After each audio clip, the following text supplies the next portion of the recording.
এখন আজকাল আমাদের সমাজে দেখা যায় চোখের সামনে একটা মানুষ খুন হয়ে যাচ্ছে, সবাই যার যার মতো চলে যাচ্ছে, কেউ ওদিকে তাকাচ্ছেও না। এটাকে ভৎসনা করেছে ইসলাম, এটাকে কোরআন ভৎসনা করেছে। এই জন্য অসৎ কাজে বাধা প্রদান এটা ভালো কাজ, কিন্তু কারোর বিচার, কারোর শাস্তি কার্যকর করার দায়িত্ব নিজের কাঁধে তুলে নেওয়া এটা ভালো কাজ না।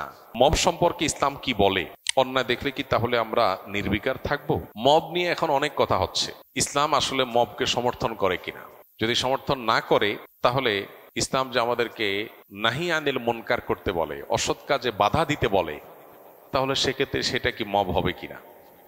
তো এর উত্তর হলো যে মব বলতে যদি বোঝানো হয় আইন হাতে তুলে নেওয়া, কারোর শাস্তি কার্যকর করা, কারোর বিচার কার্য সম্পাদন করা, তো এইটা যদি প্রত্যেকে আনঅথরাইজড ব্যক্তি এবং জায়গা থেকে যদি এটা করতে শুরু করে, তাহলে একটা সমাজ বিশৃঙ্খল হয়ে যাবে।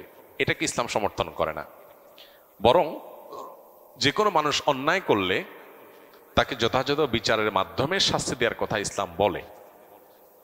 আমরা যদি নবী করিম সাল্লাল্লাহু আলাইহি সাল্লামের জীবনী দেখতে পাবো তার জীবনে বহুবার এমন ঘটনা ঘটেছে যে কেউ এমন একটা অন্যায় কাজ করেছে যে অন্যায়ের কারণে তিনি মৃত্যুদণ্ড পাওয়ার মতো। সেখানে উপস্থিত কোন একজন সাহাবী বলেছেন, হে আল্লাহ রাসূল, আপনি আমাকে পারমিশন দিলে এই লোকটা যে জঘন্য অন্যায় করেছে তার শাস্তি আমি কার্যকর করতে চাই। এই যে একটা জায়গা যে সাহাবী নবীজির সামনে বলতেন, হে আল্লাহ রাসূল, আপনি বললে আমি এটা কার্যকর করব। এখানে সাহাবী কিন্তু নিজে গিয়ে শাস্তি কার্যকর করেন নাই, নবীজিকে জিজ্ঞাসা করেছেন। কেন? কারণ তিনি বিচারিক প্রধান ছিলেন মদিনা রাষ্ট্রের, তার কাছে জিজ্ঞেস করেছেন। নবী সাল্লাল্লাহু আলাইহি সাল্লাম যদিও কখনো এই ধরনের ইস্যুতে অনুমোদন দেন নাই, কারণ চাওয়ার ভিত্তিতে এভাবে অনুমোদন দেওয়ার নজির নাই, কিন্তু এই যে একটা প্রটোকল মেনটেন করা সাহাবীদের, এখান থেকে বোঝা যায় যে কেউ কোনো অন্যায় করেছে মনে হলেই আমি তার বিচার কার্যকর করা শুরু করব, এটা ইসলাম সমর্থন করে না। কারণ এটা যদি হয় তাহলে সেক্ষেত্রে আপনার মতে আমি দোষী, আমার মতে আপনি দোষী, তাহলে আপনি আমাকে মারবেন, আমি আপনাকে মারবো, সমাজ কি হবে? বিশৃঙ্খল হবে এবং গৃহযুদ্ধ বেঁধে যাবে। এই জন্য এটাকে ইসলাম সমর্থন করে না। কিন্তু আজকাল কোনো অন্যায়ের প্রতিবাদ করতে গেলেও সেটাকে অনেকে মব হিসাবে চালায় দেওয়ার চেষ্টা করছে। সেটা কিন্তু ইসলামে নিষেধ না। কোরআনে সবচেয়ে বেশি যে বিষয়ে নিষেধাজ্ঞা এসেছে সেটা হলো অন্যায় থেকে বিরত থাকা। অন্যায় কাজগুলোকে, অন্যায় কাজের ব্যাপারে কোরআনে সবচেয়ে বেশি আয়াত আছে যে অন্যায় কাজ নিজে করবে না, অন্যায় করা নিষেধ। আবার এর পাশাপাশি অন্যায় দেখলে সেটা বাধা দিতে হবে, এ ব্যাপারে নির্দেশও আসছে কোরআনের সবচাইতে বেশি। এই জন্য অসৎ কাজে বাধা প্রদান করার নির্দেশ কোরআনের সবচেয়ে বেশি সংখ্যক বার এসেছে নির্দেশগুলো, তার মধ্যে থেকে একটা হওয়ার কারণে আমরা অন্যায় দেখলে আমাদেরকে বাধা দিতে হবে। অন্যায় দেখলে যদি আপনি বলেন না এটা আমার কাজ না, তাহলে এটা হলো স্বার্থপর মানুষের কাজ, এটা ইমানদারের ভূমিকা না। ইমানদারের ভূমিকা হলো অন্যায় দেখলে কি করবে? সে বাধা দেওয়ার চেষ্টা করবে। হ্যাঁ, বাধা কতটুকু দেব? ওই যে তাকে শাস্তি কার্যকর করা নয়, তাকে থামানো। ধরা যাক একজন মানুষ ছিনতাইকারীর কবলে পড়েছে, তাহলে আমি কি ওই লোকটাকে ছিনতাইকারীর হাত থেকে উদ্ধার করে ছিনতাইকারীকে ধরে পুলিশের হাতে সুপর্দ করে দেওয়াটাকে মব বলবো? মোটেই না। এটা হলো অন্যায়ের প্রতিরোধ করা।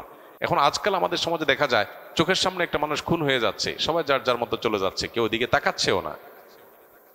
এটাকে ভৎসনা করেছে ইসলাম, এটাকে কোরআন ভৎসনা করেছে। এই জন্য অসৎ কাজে বাধা প্রদান এটা ভালো কাজ, কিন্তু কারোর বিচার, কারোর শাস্তি কার্যকর করার দায়িত্ব নিজের কাঁধে তুলে নেওয়া এটা ভালো কাজ না। বিধায় দুইটার মধ্যে পার্থক্য করতে হবে। আজকাল অতিরিক্ত মব করতে করতে আমরা সবাই ব্যক্তিকেন্দ্রিক, নিজেকে চাচা আপনার যান বাঁচা আর বাকি সব জাহান্নামে যাক, গোল্লা যাক, শেষ হয়ে যাক, দেশ শেষ হয়ে যাক, এরকম যদি মানসিকতা আমরা লালন করি তাহলে একটা দেশ কখনো ভালো জায়গায় যেতে পারে না। বিশেষ করে যখন সমাজে পর্যাপ্ত পরিমাণে অন্যায় প্রতিরোধের জন্য ব্যবস্থাপনা নেই এবং মানুষের আস্থা কুড়াবার মতো এরকম সিস্টেম যখন ডেভেলপড হয় নাই, তখন আমাদেরকে স্ব উদ্যোগে এই সমস্ত অন্যায়গুলো থামানোর জন্য নানামুখী ভূমিকা রাখতে হবে। কিন্তু সেটা কোন অবস্থাতেই ওই যে নিন্দনীয় মব এর পর্যায়ে যেন না যায় সেটাও খেয়াল রাখতে হবে। এখানে ব্যালেন্স করতে হবে। মব মব করে করে আপনি একেবারে নাহিয়ানিল মুনকার বা অসৎ কাজে বাধা প্রদানের রাস্তাটাকেই বন্ধ করে দিবেন, সেটা একটা সমাজের জন্য ভালো কিছু বই আনতে পারে না। বিয়ের আগদের সময় খেজুর ছিটানো কি সুন্নাহ? এটা তো আজকে আমরা বলেছি। বিয়ের আগদের সময় খেজুর ছিটানোটাকে আমরা অনেকে সুন্নাহ বা মুস্তাহাব মনে করি, অর্থাৎ খেজুর হাতে হাতে না দিয়া ছিটায় দেওয়াটা, এটাকে অনেকে সুন্নাহ মনে করেন। এটা মূলত সুন্নাহ বলা যায় না। এ মর্মে একটা রেওয়ায়েত পাওয়া যায়, কিন্তু সে রেওয়ায়েতটার সনদ বিশুদ্ধতার মানদণ্ডে উত্তীর্ণ নয়। ফলে হাতে হাতে খেজুর দিয়ে দিলে সেটা ভালো। যদি মানুষ অল্প থাকে, একটু ছিটিয়ে দিলে সবাই একটু আনন্দ পায়, তাহলে সেক্ষেত্রে এটা পার্ট অফ আনন্দ হতে পারে। বাকি এটাকে সুন্নাহ বলার মতো পর্যায়ে এরকম এটা না। বিশেষ করে অনেক সময় অনেক জায়গায় দেখা যায়, বেশিরভাগ বিয়ের সাথে যেহেতু মসজিদেই হয়, আগদ সম্পন্ন হওয়ার পর অনেক বেশি মানুষ থাকলে সেখানে খেজুর ছিটেছিটি করতে গেলে দেখা যায় অসুন্দর পরিবেশ তৈরি হয়, মসজিদের মর্যাদা নষ্ট হওয়ার মতো একটা পরিবেশ তৈরি হয়। তো এরকম পরিস্থিতি তৈরি হলে হাতে হাতে প্রয়োজনে দিয়ে দিবে। ছিটায় দিতে হবে নট নেসেসারি, ছিটায় দিতে হবে, ছিটায় দিলেই সুন্নত আদায় হবে, না দিলে সুন্নত তরক হবে, ব্যাপারটা সেরকম না। ফেসবুক বা ইউটিউব থেকে উপার্জিত অর্থ হালাল হবে কিনা? ফেসবুক বা ইউটিউবে অ্যাডসেন্স, যেটা নর্মাল অ্যাডসেন্স হয়, এটা দিয়ে উপার্জন করা হালাল নয়। কারণ সেখানে যে অ্যাডগুলো আছে এর মধ্যে প্রায় 100% অ্যাডই হলো মিউজিক নির্ভর। তাহলে অ্যাডসেন্স করে উপার্জন করা মানে হলো আমার একটা হালাল কন্টেন্ট, হালাল ভিডিওর মধ্যে আমি মিউজিক বাজায়া উপার্জন করলাম। তাহলে মানুষকে মিউজিক শোনাতে আমি বাধ্য করলাম, মানুষকে মিউজিক শোনালাম আমি, আর মিউজিক শুনে আমি তার বিনিময়ে টাকা কামাই করলাম। বিষয়টা হারাম হওয়ার জন্য এটুকুই যথেষ্ট হয়ে যায়। এর বাইরে সেখানে অনেক হারাম প্রোডাক্টের অ্যাডভার্টাইজমেন্ট হয়। ধরুন মাদকের অ্যাডভার্টাইজ হলো, তাহলে সেক্ষেত্রে আমি একটা হারাম প্রোডাক্টের প্রচারণায় ভূমিকা রেখে তার বিনিময়ে কামাই করলাম, এটা জায়েজ নয়। হ্যাঁ, এখন ইউটিউব কর্তৃপক্ষ এবং আরও কোনো প্ল্যাটফর্মে দেখা যায় যে অ্যাড তারা রান করে বাধ্যতামূলক, অর্থাৎ আপনি অ্যাডসেন্স ওপেন না করলে টাকাটা আপনার এখানে যাবে না, কিন্তু অ্যাড যাবে ঠিকই। এরকম একটা অবস্থা হয়েছে যে অ্যাড চালানোটা আপনার ইচ্ছার উপরে নির্ভরশীল না, তারা তাদের অ্যাড চালাবে।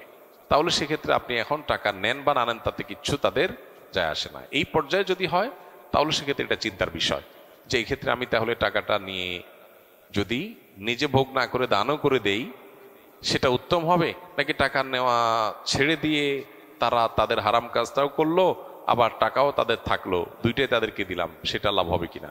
তো এক্ষেত্রে অবশ্যই প্রথমটা অধিকতর যুক্তিযুক্ত বলে মনে হয়। অর্থাৎ যদি এমন হয় যে না, তারা অ্যাড চালাচ্ছেই, আমি অ্যাডসেন্স ওপেন করি বা না করি, তাহলে সেক্ষেত্রে আপনি টাকা নিলেন।